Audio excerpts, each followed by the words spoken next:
She danced with the wrong man at the Halloween gala unaware. He was the CEO who'd change her life. Hello everyone.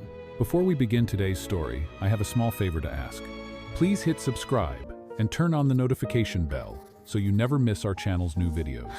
It is quick, free, and the best way to support us in bringing you more dramatic stories every week. Your support truly means the world to us. Where are you watching from? Drop your city or country in the comments below. Thank you very much.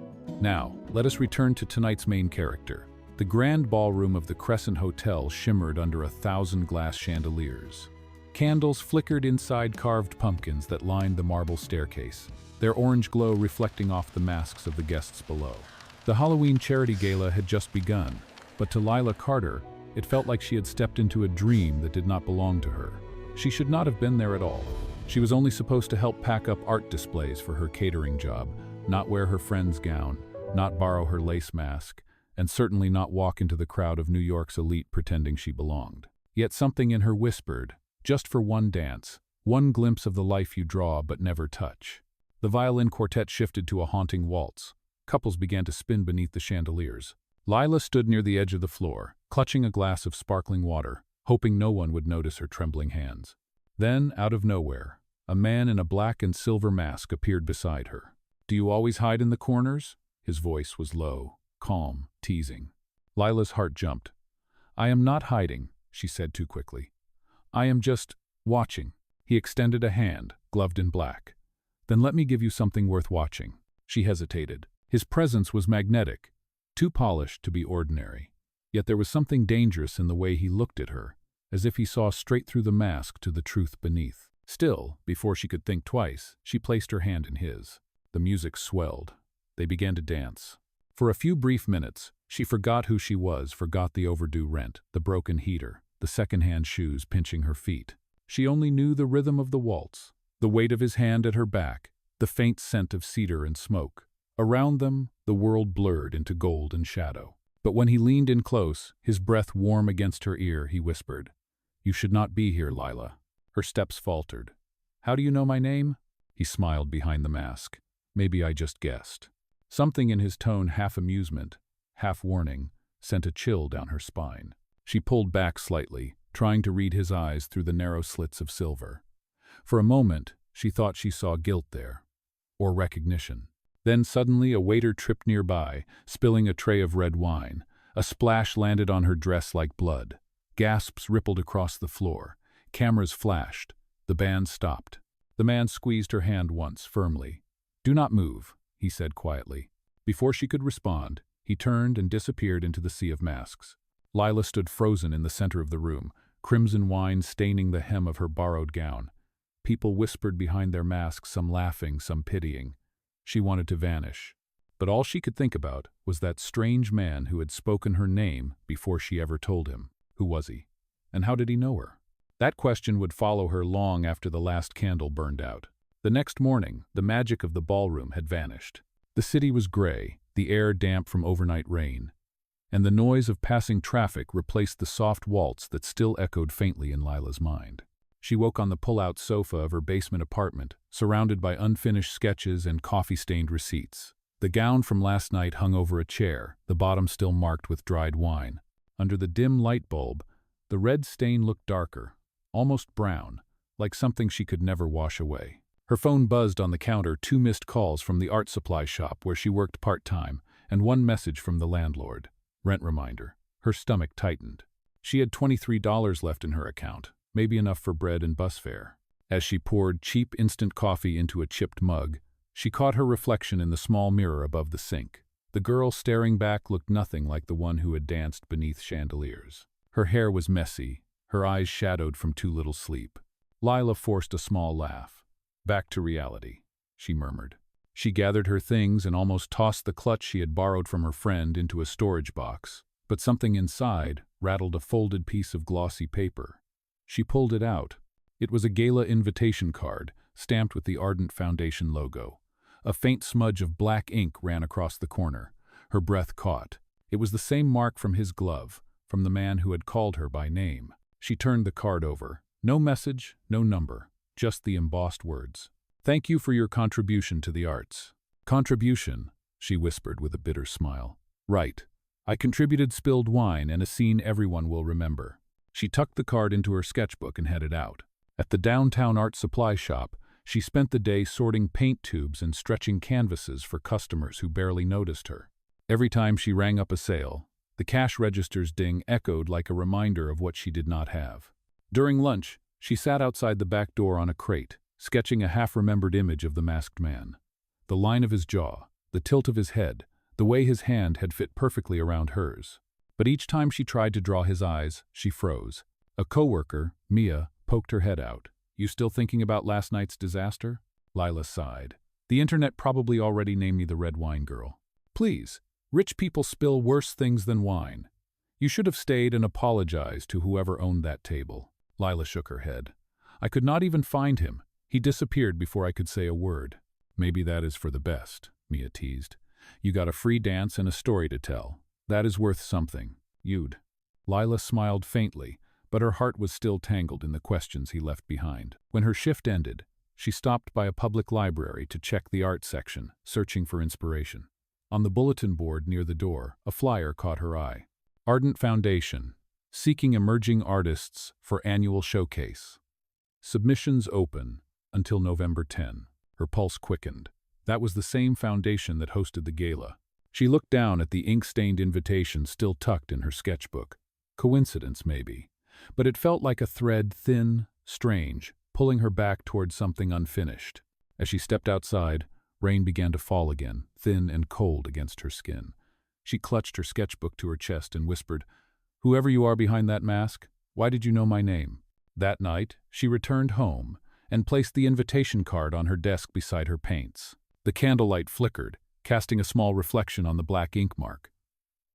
For a moment, it looked almost alive, like a heartbeat waiting to be answered. Outside, thunder rolled above the city, as if the storm itself was trying to remind her. The story that began with one wrong dance was far from over.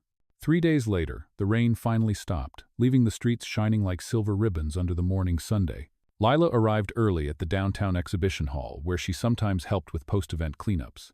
The staff was dismantling the leftover decorations from the Halloween gala. She had taken the side job for the extra $50, but mostly, she wanted one last look at the place where everything had started and where everything had gone wrong. The ballroom looked different in daylight. Without the masks, the music, or the flickering candles, it was just a large empty room. Tables were half covered with plastic sheets, and champagne glasses waited to be boxed. Lila tied her hair back, slipped on gloves, and began gathering the last of the flower arrangements. The scent of wilted roses filled the air. She worked in silence until she noticed something on the floor near the stage, an expensive-looking black silk handkerchief, embroidered with the letters L.A. She bent down, lifted it carefully, and felt a faint trace of dried ink along the edge. The initials made her pause. L.A. The same letters stamped on the Ardent Foundation invitation. Before she could think further, a male voice came from behind her. "Careful, that belongs to the boss." Lila turned quickly.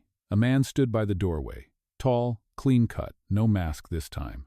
His dark hair caught the light as he carried a stack of portfolios under one arm. "Oh, sorry," she said, holding up the handkerchief. "I found it on the floor." He walked closer, offering a polite smile. "That would be mine." She blinked, recognizing the same calm tone, the same posture from the dance. Her heart skipped once. "Yours?" "Yes," he said, taking the handkerchief gently from her hand. "Leo Ardent."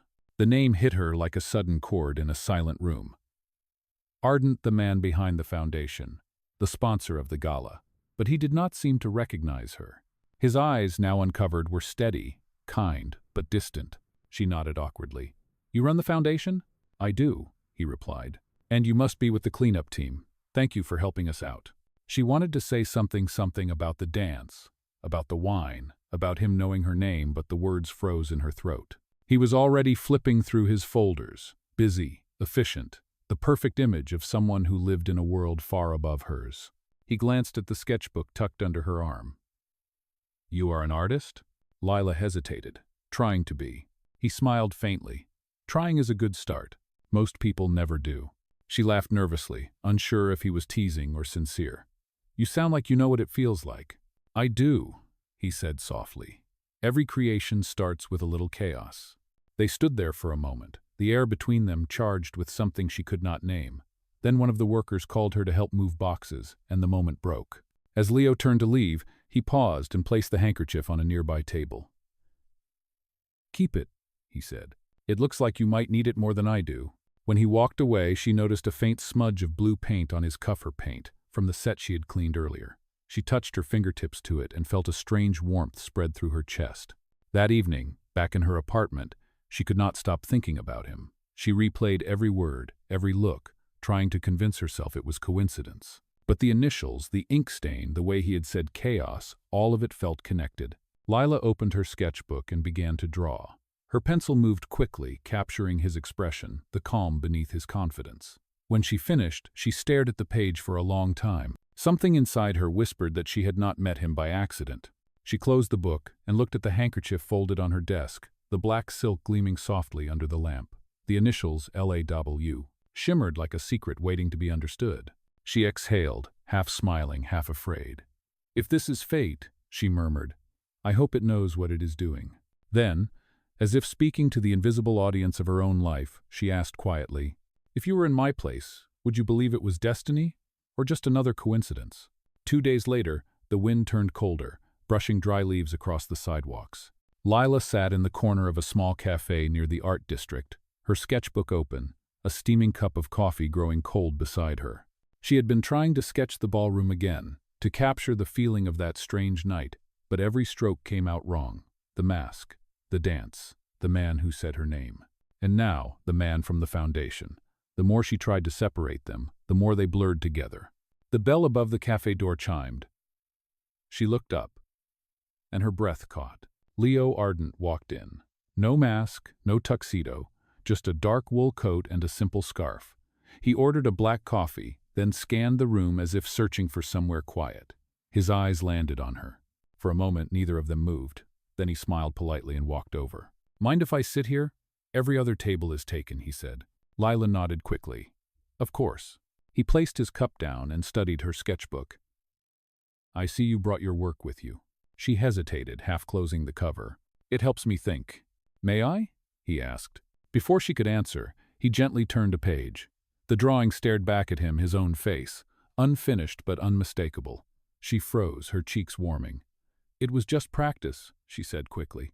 "You draw people, you remember." His eyes softened. "I am flattered you remembered me." Lila let out a nervous laugh. "It is not every day I meet someone who owns an art foundation." He leaned back, stirring his coffee slowly. "That foundation began with my mother. She believed that art could save people. I suppose I am still trying to believe that too." His tone was sincere, not the polished confidence of a CEO. It made her relax. "Did she paint?" "She did. Watercolors mostly. She never sold a single piece. She said beauty loses meaning when it is bought." Lila smiled faintly. Then she would have hated how expensive art is now. "She would have hated what money does to people," he replied quietly. For a moment, the conversation hung between them, two strangers, sharing a truth they did not expect. Leo glanced at her sketchbook again. "You know, we have an open call for young artists this month. The Ardent Showcase. You should submit something." Lila shook her head immediately. "That is not for people like me." "What does that mean?" "I clean up after those events. I do not belong on the stage." He studied her, his voice low but firm. "You belonged there the moment you started creating. The rest is just noise."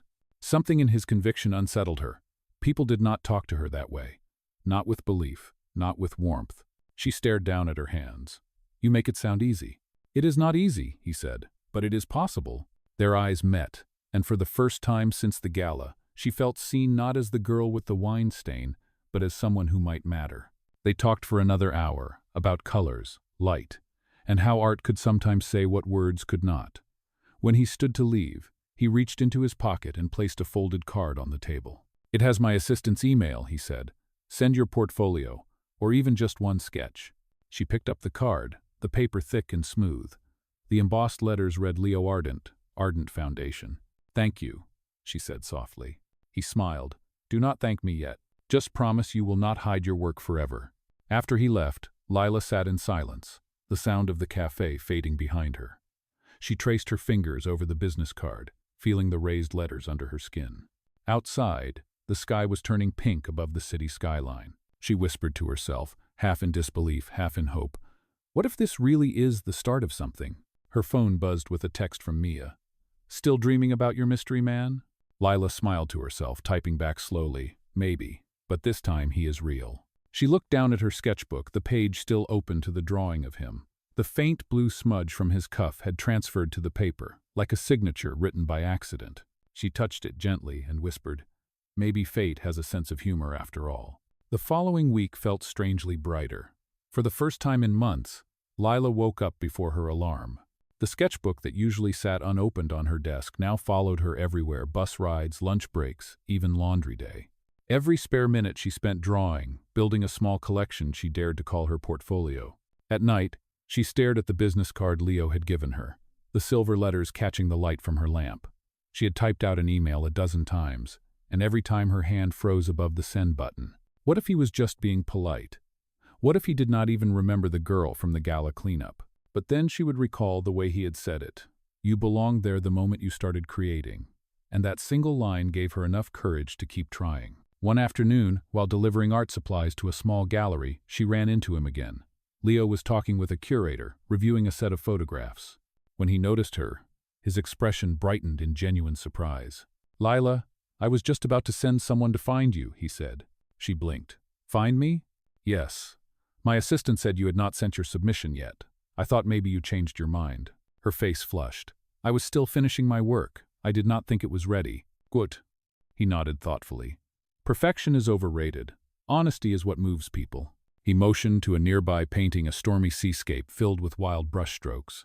"That one was done by an artist who almost gave up. She sent it to us with an apology note. Now her work hangs in 3 museums. Lila followed his gaze, her heart tightening with something between awe and longing. Leo smiled. "Come by the foundation tomorrow afternoon. Bring what you have. I will make sure someone from the committee sees it." The next day, she arrived at the Ardent Foundation building, clutching her portfolio to her chest. The glass tower rose high above the street, reflecting the clouds like another sky. She felt small walking through the revolving doors, but when she stepped inside, she was surrounded by walls filled with art photographs, paintings, sculptures, each one signed by names she had only read about. At the front desk, the receptionist smiled warmly. "You must be Lila. Mr. Ardent is expecting you." He was waiting in a spacious but modest office, the city skyline stretching behind him. "You came," he said with a grin. "Good." Lila placed her sketchbook on the table. "They are just studies, nothing professional." Leo opened it carefully, flipping through the pages one by one. The drawings were raw, full of motion and emotion-crowded subway scenes, quiet rooftops, and one unfinished sketch of a masked man dancing. He paused at that one. "This is beautiful," he said softly.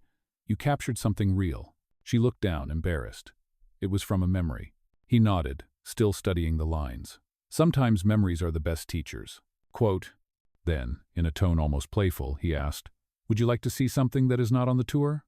Before she could answer, he led her through a side hallway into a private gallery room. On the wall hung a massive portrait of a woman painting under sunlight. "My mother," he said quietly. "The only piece she ever finished before she passed."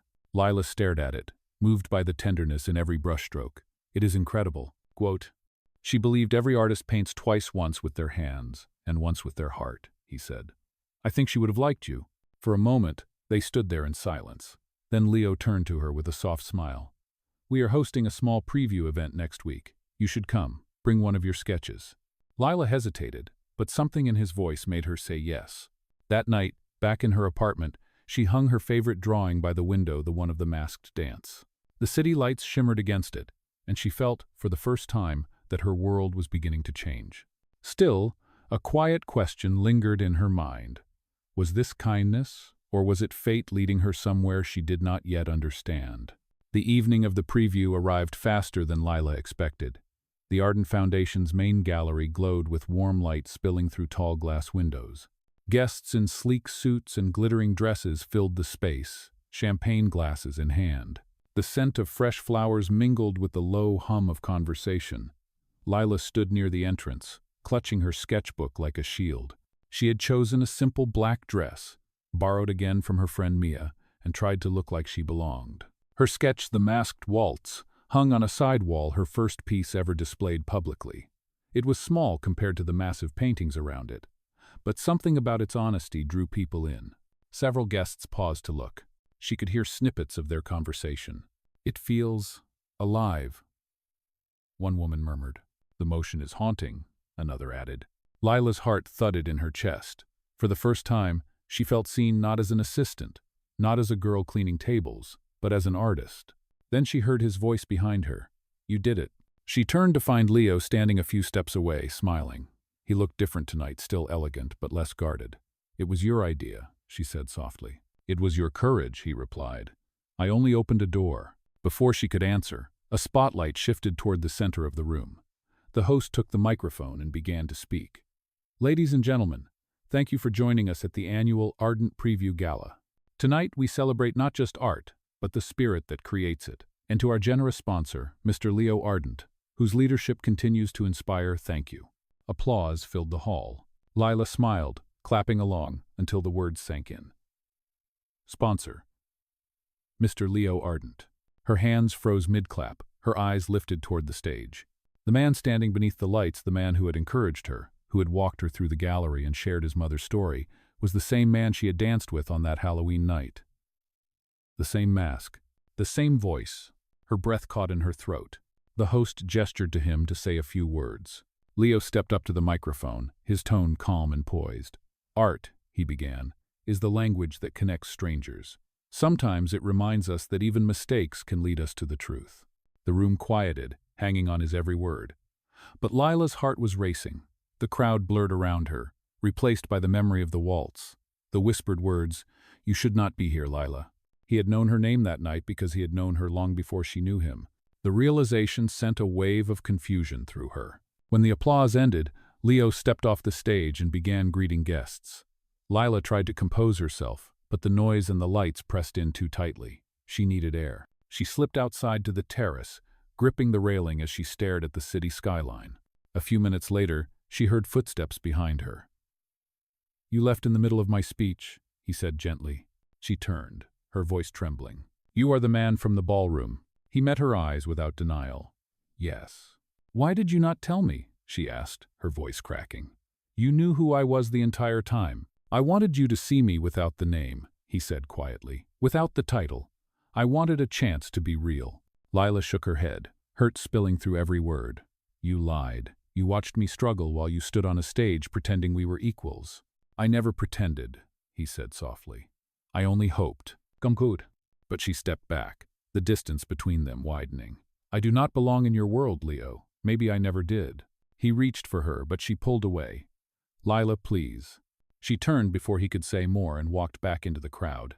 Inside the gallery, her sketch, The Masked Waltz, glowed beneath the spotlight, a frozen image of two figures mid-dance, one reaching forward, the other stepping away. Outside, the city lights reflected on the glass, and Leo stood alone, his reflection merging with the art he could no longer touch. And somewhere deep inside her, Lila realized that sometimes the truth does not set you free, it just changes the way you see everything. What about you? If you were in her place, would you forgive someone who hid the truth, or would you walk away? The night after the gala, Lila barely slept. Every time she closed her eyes, she saw the flash of the chandelier, the moment his mask fell away, the way his voice echoed in her head, soft, pleading. "I only hoped." But all she could feel was betrayal. By morning, her sketchbook still lay open on the desk beside the now wilted flowers from the foundation. The drawing of the masked waltz seemed to mock her. The ink lines that once felt alive now looked heavy, empty. She picked up her phone. There were 3 missed calls from an unknown number and one message. "Please call me back. I owe you an explanation." She did not reply. Instead, she threw on her coat and went outside. The city was cold, gray, and unkind. She walked aimlessly, past coffee shops, past art stores, past everything that reminded her of him. At the corner near the old bridge, she found herself in front of a mural she used to love, bright colors, painted hands reaching toward each other. But someone had vandalized it with black spray paint, crossing through the center. She stared at it for a long moment before pulling a piece of chalk from her pocket and tracing a new line between the broken halves. Her breath fogged in the air. "Not everything beautiful stays whole," she whispered. "But maybe that is what makes it real."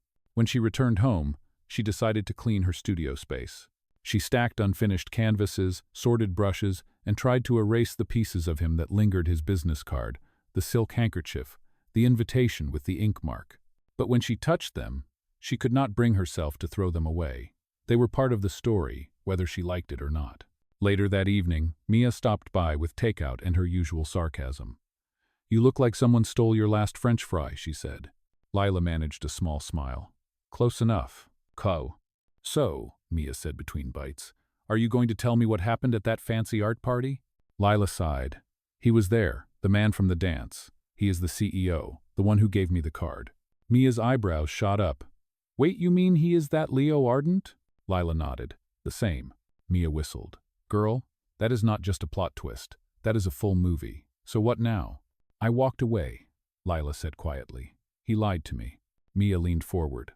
"Maybe, but what if he was trying to protect something? You always talk about giving people a chance to explain. Are you going to break your own rule?" Lila looked down at her hands, stained with charcoal. "I do not know. Everything feels complicated now." After Mia left, Lila sat by the window watching the lights of passing cars. She pulled the handkerchief from her drawer again. The initials LA glimmered faintly under the lamplight. She unfolded it carefully. For the first time, she noticed something stitched on the inside seam, a small line of handwriting, almost hidden. "To find beauty, one must first face truth."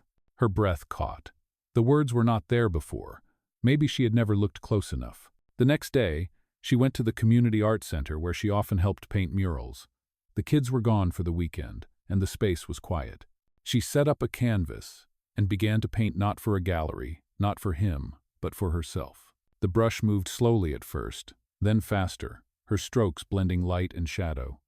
The image took shape, a figure unmasking, light spilling across the face, half joy and half sorrow. As she stepped back, she realized she was not painting him anymore. She was painting herself. The rain started outside, tapping softly on the windows. She felt lighter, not because the pain had vanished, but because she had turned it into color. Maybe forgiveness was not about forgetting. Maybe it was about understanding why the truth hurt in the first place. Still, a part of her heart whispered quietly, "Leo Ardent, I hope you meant every word."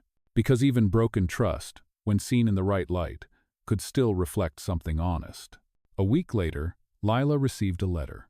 It arrived without a return address, sealed in a black envelope with gold trim. Inside was a single piece of thick paper embossed with the Ardent Foundation logo. The message was handwritten. "An exhibition opens this Friday. Please come. No cameras, no reporters, just a gallery and the truth. L.A." She stared at it for a long time. Part of her wanted to tear it in half, to let the past stay broken. But another part, the one that still believed in what art could heal, knew she had to go. Friday evening, she arrived at the gallery just after sunset. The building was quiet, the lights soft and golden through the tall windows. There were no crowds this time, no photographers, no music.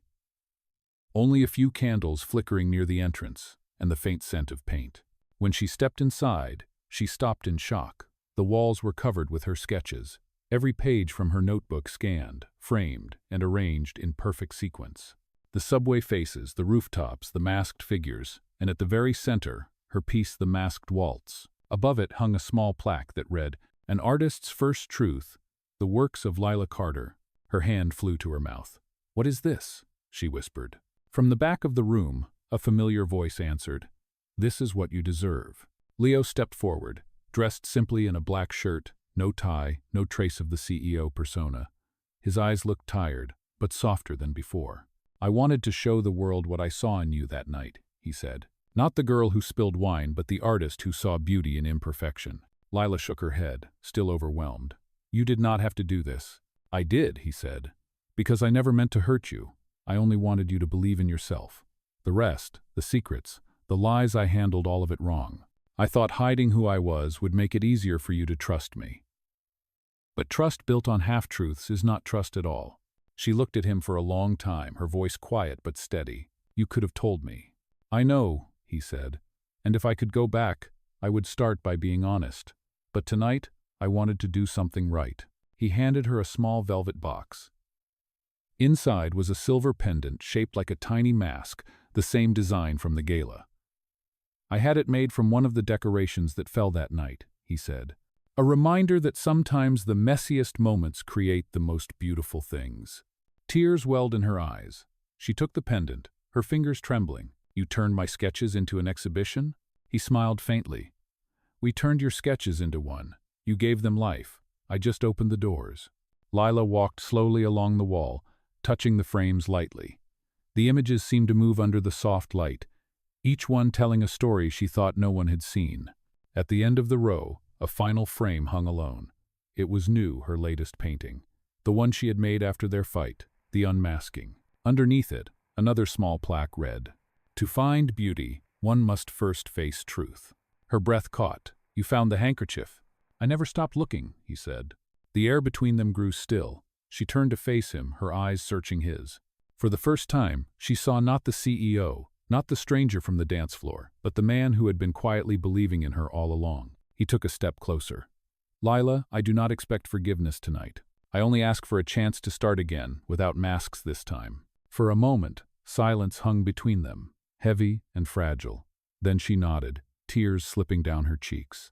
"Then start by dancing with me," she whispered. He smiled softly and held out his hand. "Always." As they moved together beneath the quiet glow of her own artwork, the world outside faded away. The wrong dance that had begun in confusion was now leading them both towards something real, something honest. A year later, the city was alive with spring light.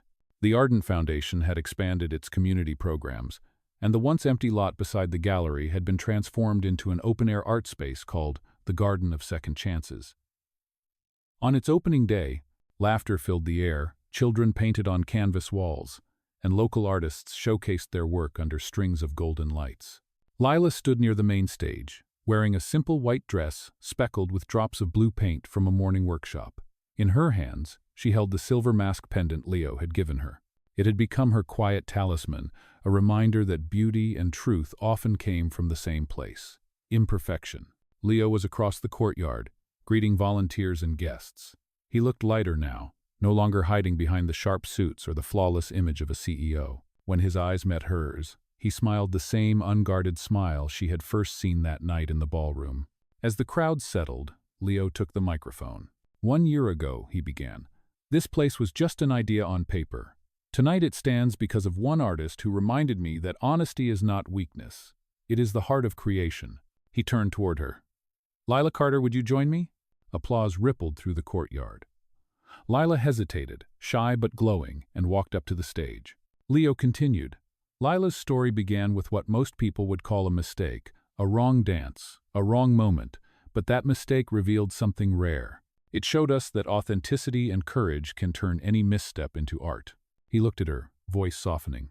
"So tonight, as we open this new chapter, I have one more question for you." From his jacket pocket, he pulled out a small box the same color as the mask she once wore. When he opened it, a delicate ring glimmered under the light. Gasps rose from the audience. Lila's breath caught. Leo knelt. "That night, I asked you to dance behind a mask. Tonight, I ask you to walk beside me without one. Will you marry me?" Tears blurred her vision. Around them, the crowd had fallen silent, every eye watching, every heart waiting. Lila laughed through her tears. "Leo, you never stop turning my life into a scene from a story." He smiled. "Then let us make it a story that lasts." She nodded, voice trembling but clear. "Yes." "Go." The crowd erupted into applause. As Leo stood and placed the ring on her finger, he whispered, "I still remember the first thing you ever said to me." She smiled. "That I thought you were someone else?" He chuckled. "No, that you were just watching. But now, you are the one everyone is watching." They laughed, and the band began to play softly, an old waltz, familiar and slow. He offered his hand. "Shall we?" She took it, and together they stepped onto the open floor, surrounded by the people whose lives their art had touched. The evening air carried the scent of rain and paint, the same mix that had followed her since the beginning. As they danced, the world around them faded into gold and blue. The lights flickered against the gallery windows, reflecting their silhouettes. In the distance, her painting The Masked Waltz hung in its permanent place, 2 figures mid-dance, captured forever at the moment between mistake and destiny. When the song ended, Leo kissed her forehead. "Here is to the girl who turned a wrong dance into the right life." Lila looked up at him, smiling through tears, and here is to the man who finally took off his mask. The crowd cheered, cameras flashed, and for one quiet heartbeat, time seemed to stand still. Later that night, as they walked through the garden hand in hand, Lila whispered, "Do you believe in destiny now?" Leo smiled, eyes warm. No, he said, I believe in choices, and choosing you was the best one I ever made. She laughed softly. Maybe some mistakes are just destiny wearing a mask. The lights above them shimmered like tiny stars, and the camera of life held on their faces two souls who had found truth, love, and forgiveness in the most unexpected of places. And now, it was no longer the wrong dance. It was the one that would last forever. So tell us, do you believe in destiny or just beautiful mistakes? Share your thoughts in the comments below.